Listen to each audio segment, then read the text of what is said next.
Thanks for watching. If you liked this video, make sure to subscribe for more. A Country Doctor by Franz Kafka.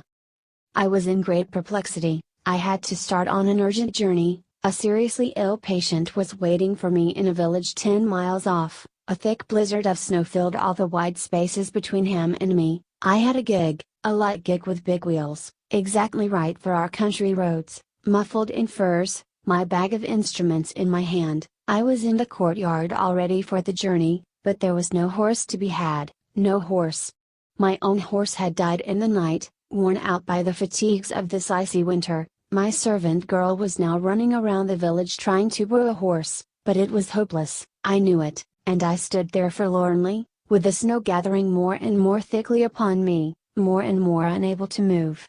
In the gateway the girl appeared, alone, and waved the lantern. Of course, who would lend a horse at this time for such a journey? I strode through the courtyard once more. I could see no way out. In my confused distress I kicked at the dilapidated door of the year-long uninhabited pigsty. It flew open and flapped to and fro on its hinges. A steam and smell as of horses came out from it. A dim stable lantern was swinging inside from a rope. A man, crouching on his hams in that low space, showed an open blue-eyed face. "Shall I yoke up?" he asked, crawling out on all fours.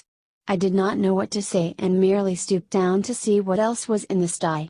The servant girl was standing beside me. "You never know what you're going to find in your own house," she said, and we both laughed.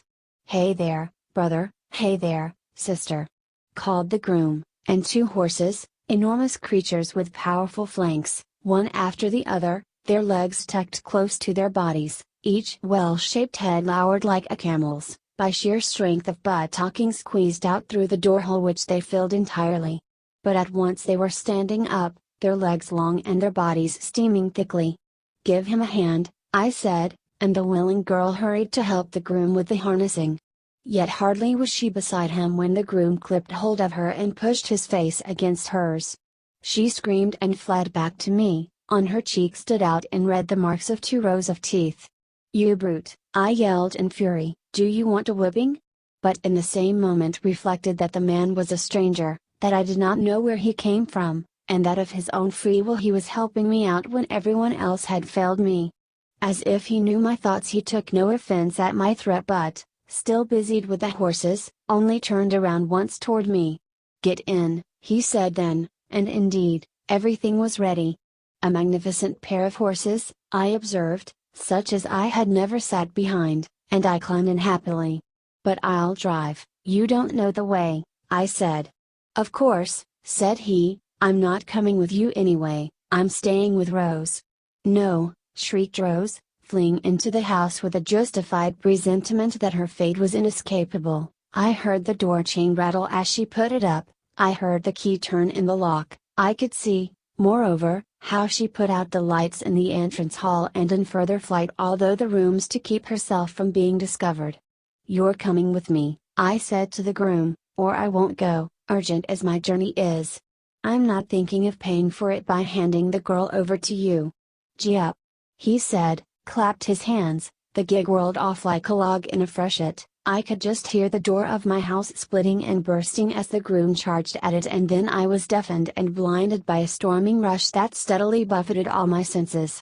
But this only for a moment, since, as if my patient's farmyard had opened out just before my courtyard gate, I was already there. The horses had come quietly to a standstill, the blizzard had stopped, moonlight all around, my patient's parents hurried out of the house, his sister behind them. I was almost lifted out of the gig. From their confused ejaculations I gathered not a word. In the sick room the air was almost unbreathable, the neglected stove was smoking. I wanted to push open a window, but first I had to look at my patient. Gaunt, without any fever, not cold, not warm, with vacant eyes, without a shirt, the youngster heaved himself up from under the feather bedding, threw his arms around my neck, and whispered in my ear, "Doctor, let me die." I glanced around the room, no one had heard it, the parents were leaning forward in silence waiting for my verdict, the sister had set a chair for my handbag, I opened the bag and hunted among my instruments, the boy kept clutching at me from his bed to remind me of his entreaty, I picked up a pair of tweezers, examined them in the candlelight, and laid them down again. Yes, I thought blasphemously, in cases like this the gods are helpful. Send the missing horse, add to it a second because of the urgency, and to crown everything bestow even a groom, and only now did I remember Rose again. What was I to do? How could I rescue her? How could I pull her away from under that groom at 10 miles distance, with a team of horses I couldn't control? These horses, now, they had somehow slipped the reins loose, pushed the windows open from outside, I did not know how. Each of them had stuck a head in at a window and, quite unmoved by the startled cries of the family, stood eyeing the patient. Better go back at once, I thought, as if the horses were summoning me to the return journey, yet I permitted the patient's sister, who fancied that I was dazed by the heat, to take my fur coat from me. A glass of rum was poured out for me, the old man clapped me on the shoulder, a familiarity justified by this offer of his treasure. I shook my head. In the narrow confines of the old man's thoughts I felt ill, that was my only reason for refusing the drink. The mother stood by the bedside and cajoled me toward it, I yielded, and, while one of the horses whinnied loudly to the ceiling, laid my head to the boy's breast, which shivered under my wet beard. I confirmed what I already knew, the boy was quite sound, something a little wrong with his circulation, saturated with coffee by his solicitous mother, but sound and best turned out of bed with one shove. I am no world reformer and so I let him lie. I was the district doctor and did my duty to the uttermost, to the point where it became almost too much. I was badly paid and yet generous and helpful to the poor. I had still to see that Rose was all right, and then the boy might have his way and I wanted to die too. What was I doing there in that endless winter? My horse was dead, and not a single person in the village would lend me another. I had to get my team out of the pigsty. If they hadn't chanced to be horses I should have had to travel with swine. That was how it was. And I nodded to the family. They knew nothing about it, and, had they known, would not have believed it. To write prescriptions is easy, but to come to an understanding with people is hard. Well, this should be the end of my visit. I had once more been called out needlessly. I was used to that, the whole district made my life a torment with my night bell, but that I should have to sacrifice Rose this time as well, the pretty girl who had lived in my house for years almost without my noticing her, that sacrifice was too much to ask, and I had somehow to get it reasoned out in my head with the help of what craft I could muster, in order not to let fly at this family, which with the best will in the world could not restore Rose to me. But as I shut my bag and put an arm out for my fur coat, the family meanwhile standing together, the father sniffing at the glass of rum in his hand, the mother, apparently disappointed in me, why, what do people expect, biting her lips with tears in her eyes, the sister fluttering a blood-soaked towel, I was somehow ready to admit conditionally that the boy might be ill after all. I went toward him, he welcomed me smiling as if I were bringing him the most nourishing and valid broth. Ah, now both horses were whinnying together, the noise, I suppose, was ordained by heaven to assist my examination of the patient, and this time I discovered that the boy was indeed ill. In his right side, near the hip, was an open wound as big as the palm of my hand. Roseate, in many variations of shade, dark in the hollows, lighter at the edges, softly granulated, with irregular clots of blood, open as a surface mine to the daylight. That was how it looked from a distance. But on a closer inspection there was another complication. I could not help a low whistle of surprise. Worms, as thick and as long as my little finger, themselves rose red and blood-spotted as well, were wriggling from their fastness in the interior of the wound toward the light, with small white heads and many little legs. Poor boy, you were past helping. I had discovered your great wound, this blossom in your side was destroying you. The family was pleased, they saw me busying myself, the sister told the mother the father told several guests who were coming in, through the moonlight at the open door, walking on tiptoe, keeping their balance with outstretched arms. Will you save me? Whispered the boy with a sob, quite blinded by the life within his wound. That is what people are like in my district. Always expecting the impossible from the doctor.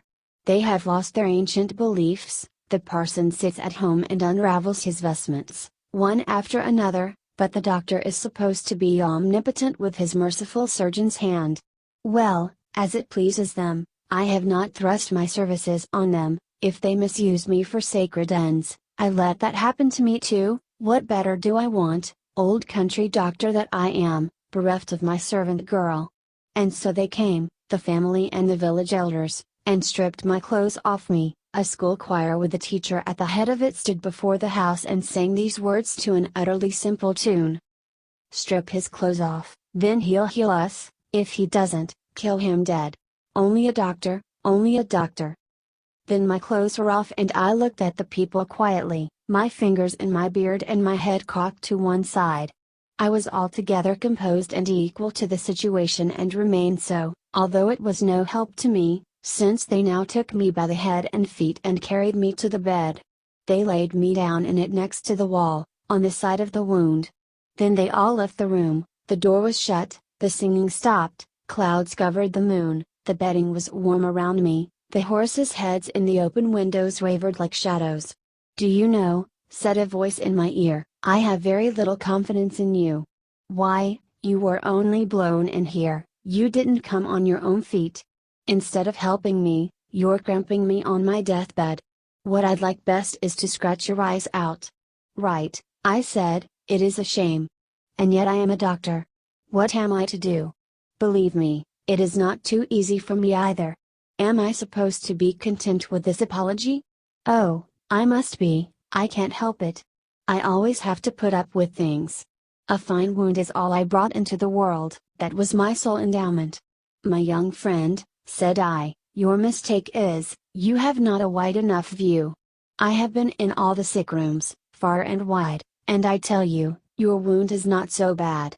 Done in a tight corner with 2 strokes of the axe. Many a one proffers his side and can hardly hear the axe in the forest, far less that it is coming nearer to him. Is that really so, or are you deluding me in my fever? It is really so, take the word of honor of an official doctor. And he took it and lay still. But now it was time for me to think of escaping. The horses were still standing faithfully in their places. My clothes, my fur coat, my bag were quickly collected. I didn't want to waste time dressing. If the horses raced home as they had come, I should only be springing, as it were, out of this bed into my own. Obediently a horse backed away from the window. I threw my bundle into the gig. The fur coat missed its mark and was caught on a hook only by the sleeve. Good enough. I swung myself onto the horse. With the reins loosely trailing, one horse barely fastened to the other, the gig swaying behind, my fur coat last of all in the snow. Gee up! I said, but there was no galloping. Slowly, like old men, we crawled through the snowy wastes. A long time echoed behind us the new but faulty song of the children. Oh, be joyful, all you patients. The doctor's laid in bed beside you. Never shall I reach home at this rate, my flourishing practice is done for, my successor is robbing me, but in vain, for he cannot take my place. In my house the disgusting groom is raging, Rose is his victim. I do not want to think about it any more. Naked, exposed to the frost of this most unhappy of ages, with an earthly vehicle, unearthly horses, old man that I am, I wander astray. My fur coat is hanging from the back of the gig, but I cannot reach it, and none of my limber pack of patients lifts a finger. Betrayed! Betrayed! A false alarm on the night bell once answered, it cannot be made good, not ever. Thanks for watching. If you liked this video, make sure to subscribe for more.